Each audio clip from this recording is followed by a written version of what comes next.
Eto na muli, si Jepak, para sa panibagong kwento. Bago ang lahat, huwag kakalimutang mag-subscribe, like at share para masubaybayan ang mga bagong kwento. Sa bayan ng Apari, sa Cagayan, ay may mga pangyayari na hindi maipaliwanag. Ang pamagat ng aking kwento ay Sundalo.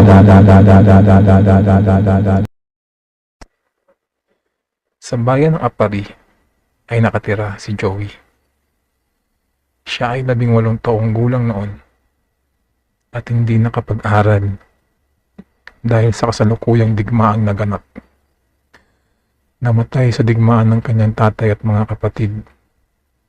Tanging sila na lang mag-ina ang magkaramay sa buhay. Lumipas ang digmaan at si Joey ay nagbinata na. Pumasok siya sa kampo at nag-aral bilang isang sundalo. Nag-training buong araw at gabi. Tinanggap ang bawat pagsubok na binigay sa kanya. Marami ang di kinaya at umalis, pero si Joey ay matatag at puno ng pag-asang matatapos niya ang training. Hindi naman nabigo sa pangarap niya si Joey at siya ay naging isang ganap na sundalo. Nagkaroon ng pagkakataong mabisita ang kanyang ina sa Apari para ipaalam na siya ay nakapagtapos na. Si Joey ay nadestino sa Tawi-Tawi. May kalayuan sa Apari. Pero anumang oras, pwede siya dumalaw sa kanyang ina. Siya ay naatasang magbantay sa kagubatan kung saan ay madalas napapadaan ang mga rebelde. 8 sila inatasan sa gubat. Si Ben, si Rene, Noel, Glenn, Junior, Migs, Carl at si Joey. Isang gabi, sinira ng isang kaluskos ang kanilang pagmumuni-muni. Alertong pumosisyon ng 8 at si Joey ang nasa likod. Sumigaw ang isa sa kanila na kung sino man ang nandyan ay magpakita na. Kung hindi, sila ay magpapaputok. Ilang segundo ay may tumayong isang lalaki. Matang sabi, tulungan daw siya. Pinalakad ng mga sundalo ang lalaki sa lugar na walang mga damo para makita ang buong katawan nito at pinaikot. Nung masiguro na ligtas ang lalaki, ay nilapitan iyon ni Joey. Kinabukasan, in-interview nila ang lalaki. At ayon sa pagkakasalaysay nito, ay siya daw ay bihag ng rebelde at nakatakas lang. Galing daw siya sa Cotabato at dinala dito sa Cagayan para gawing bihag at magparansom. Inutusan ng leader nila na tumawag si Joey sa barracks sa baba ng bundok para magpadala ng sasakyan na susundo sa lalaki. Subalit nagtaka si Joey dahil ugong lang ang kanyang naririnig. Pero siya ay nagpatuloy pa rin na sinabi ang request nilang magsusundo sa lalaki. Kaya habang nandun ang lalaki, ay siya ang naging tagasilbi ng 8 sundalo. Nagtitimpla ng kape at nagluluto. Inabot ang 2 araw ay walang dumating na magsusundo. Inulit-ulit nila ang tawag, subalit ugong pa rin ang maririnig mula sa kanilang radyo. Hinayaan na muna nila ang lalaki na mapasama sa kanilang pagbabantay. Hanggang isang gabi, habang sila ay tulog, ay sabay-sabay silang nanaginip 8. Kinabukasan, nag-usap-usap ang 3 kung sino ang naiwang gising kagabi. At sinabi ng lalaki na lahat sila ay tulog at siya lang ang gising. Nagtaka si Joey dahil may kakaiba siya napansin sa mata ng lalaki. Pero di niya yun inusisa pa. Lumipas ang ilang gabi na laging tulog ang 8 sundalo at nanaginip hanggang sa pag-usapan na nila ang nangyayari. Sa kanilang panaginip ay pare-pareho silang nang naranasan. Lahat sila ay namatay ng tulog dahil napabayaan nila ang kanilang binabantayan. Sinabihan ni Joey ang lalaki na kung pwede, sa susunod ay makatulog sila ay gisingin sila dahil nga delikado. Hanggang sa paulit-ulit ang nangyari at tanging rason lang ng lalaki ay ginigising naman sila pero sila ang ayaw magising. Napaisip ang 8 na may halong takot. Nagtanong si Joey sa lalaki kung nakatulog din daw ba siya. At ang sagot ng lalaki ay oo. Nakakatulog din siya, ngunit nagigising sa mga ungol nila. Sa takot ng mga kasama ni Joey, pinapag-desisyonan nilang huwag umidlip at tiyagain ang antok. Napagtagumpayan nila ng isang gabi at isang araw na hindi makatulog dahil nga mas delikado sa umaga kaysa sa gabi. Hanggang sa umabot ng 5 araw ang kanilang pagpupuyat at takot matulog. Napansin ni Joey na mainit na ang ulo ng mga kasama niya. Nagkakasagutan dahil nga puyat. Hanggang sa lumala ang kanilang iringan. Umabot sa sukdulan.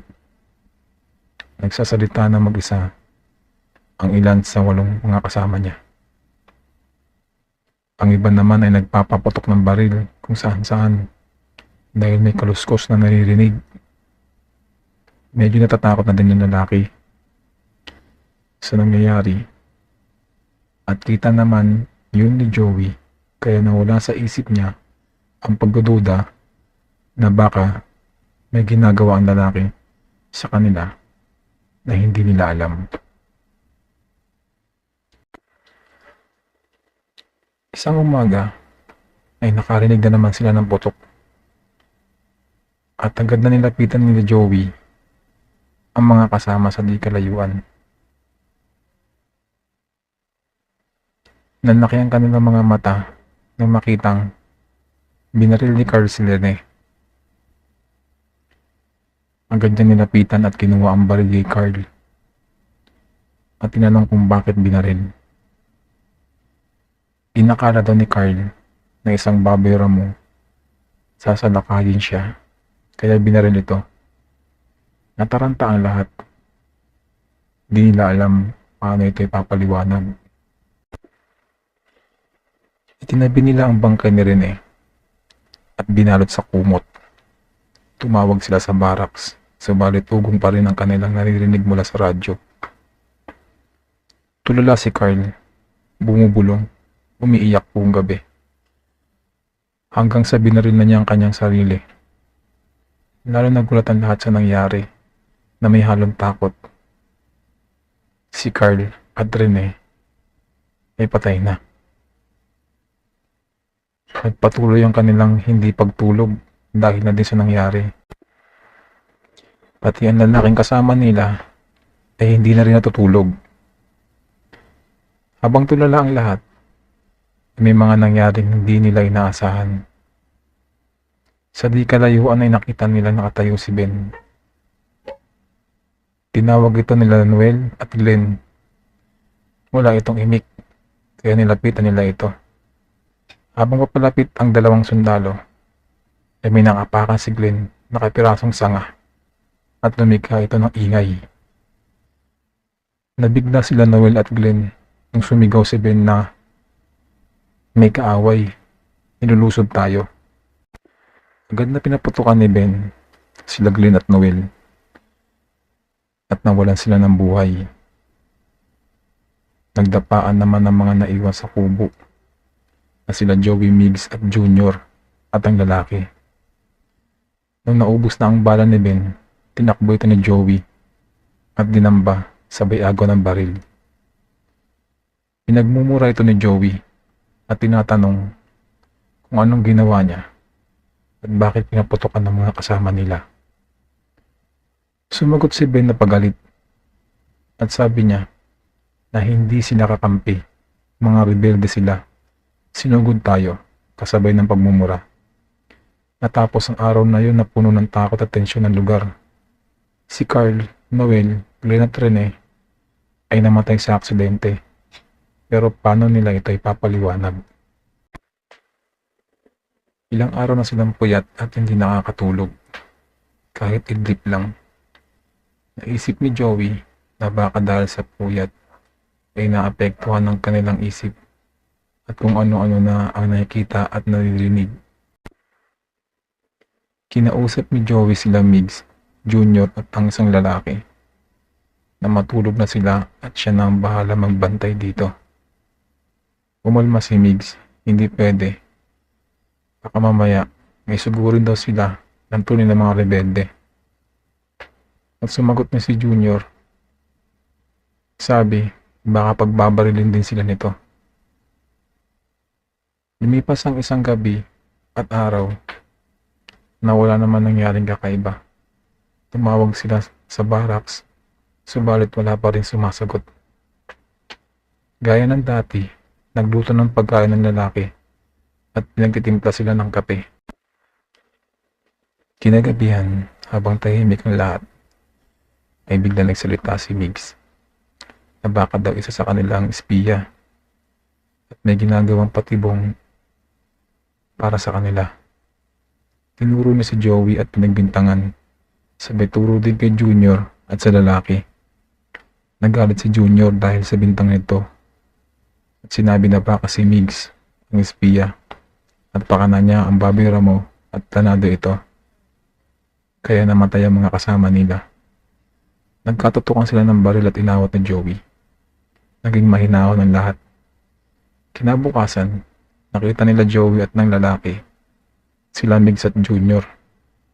Parehong nakatutok ang baril sa isa't isa. Sumisigaw si Joey na ibaba ang baril nila. At habang papalapit si Joey para awatin ng dalawa, ay nagsalita ang lalaki na wag na raw niyang tangkain dahil huli na. Sinabi na yun ng lalaki, pinapahinto si Joey at napatitig na lang. Nagkaputukan na sila Migs at Junior at tanging narinig na lang niya na sinabi ng dalawa na hindi daw sila makakain. Bumulagta ang katawan ng dalawa at sa malayo ay nakatayo lang si Joey at lumuha. Lumapit sa kanyang lalaki at humarap. Sabay sabi na maswerte siya. Hindi siya umiinom ng kape, kaya hindi agad tumatalab ang katas na inihalo ng lalaki para maghalusinasyon sila at magpatayan. Pero maya-maya lang daw, itatalab na din daw yun dahil naghalo din siya sa sabaw. At sabay tanong ni Joey kung bakit at sino siya. Buod ng lalaki na siya ay biktima ng mga sundalo noon at pinagpapatay ang kanyang pamilya, kung saan nakatayo ang kubo na ginagawa nilang barracks. Pinagkamalang rebelde ang kanyang pamilya at pinangako niya sa sarili niya na walang sundalong tutungtong dito na mabubuhay. Sumagot si Joey na maging siya ay biktima din ng digmaan. Subalit, di siya ito pinakinggan. Hanggang nakaramdam siya ng lungkot at takot na may halong pagkanginig at pagkalito. Sabay sabi ng lalaki na kasalanan niya kung bakit namatay ang mga kasama niya dahil siya ay nagpabaya. Wala na rin siyang mukhang ihaharap sa pamilya nila. At paano ipapaliwanag na ikaw lang ang buhay at sila ay namatay? Nanlaki ang mata ni Joey at napasigaw na lang sa kawalan habang hawak ang baril at itinutok sa dibdib. Bago niya wakasan ang kanyang buhay, ay bumulong na lang siya at humingi ng tawad sa kanyang ina. Si Joey ay nabuhay pa dahil sa dibdib lang ang kanyang tama. At ang mga panahong iyon, habang kinikwento niya ito, ay ramdam ko ang takot sa kanya. Pero kung iisipin mo, may mga tao talaga mapaghiganti kahit hindi ikaw ang sangkot, ay nakapaloob pa rin sa posisyong pumatay na angkan ng panahon ng digmaan.